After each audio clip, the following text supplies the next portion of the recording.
¿Está bien? So, John, thank you very much for being with us today. My pleasure. My first question is, how and why did you say yes to this peculiar Western that Jacques Audiard did?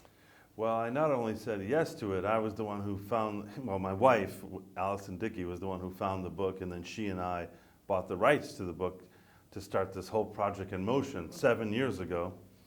And what drew me to it was how unique it was. Patrick made a very original story about a time that's very well examined already in the past, the Western genre. I was struck by the vulnerability of the men, how sensitive and emotional they were. I was struck by a lot of the interesting details of the period, the fact that so many people were coming from all over the world to this place for the gold and for freedom and for whatever else they came to San Francisco for, but it was almost like a Tower of Babel. It was this really interesting time in history. Much more interesting than most Westerns have shown, I think. A lot of Westerns is very kind of black and white, It was much more gray than black and white in the West at this time. How would you define Joaquin as a co-protagonist? I mean, he seems such a force of nature. I would ask you, how is he on the set? He's very funny. He's one of the kindest people I've ever met. He has great integrity, and he cares a lot about his work, and he's willing to do whatever it takes to make his work authentic and feel good to him, And yes, he has a reputation for being a very instinctual actor and hard to predict, but that's what makes him a great actor, I look at Joaquin on camera, it's almost like watching a wild animal or something. You can't believe what's going to happen. What is he doing? Where's he going? So it can be challenging to work with someone like that because they don't do very predictable things. But I think it's worth it with Joaquin because he's one of the greatest actors in the world to me. Mm-hmm. How do you like your directors on the set? I mean, some directors, they are very talkative. They always even like tips to the actors.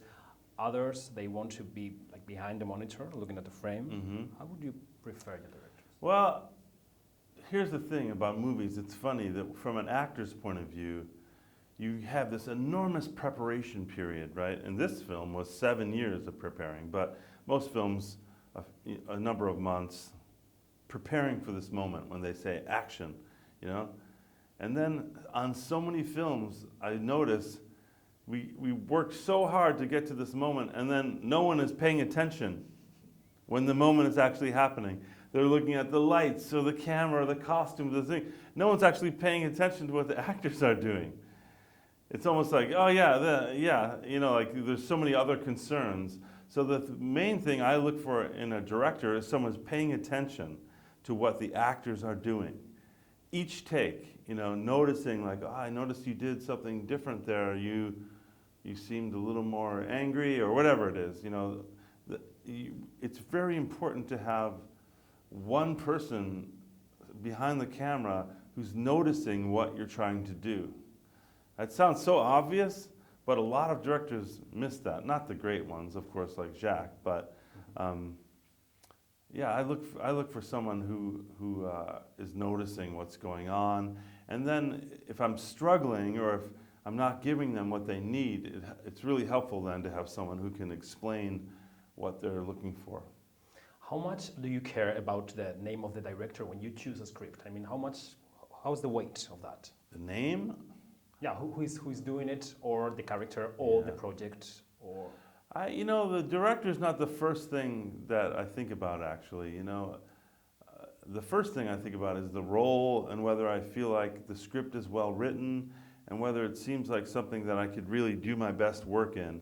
And then, of course, you have to consider who's going to direct the film. But I take big chances on first-time directors often. I work with directors who have never worked in English before, like this one and a few others.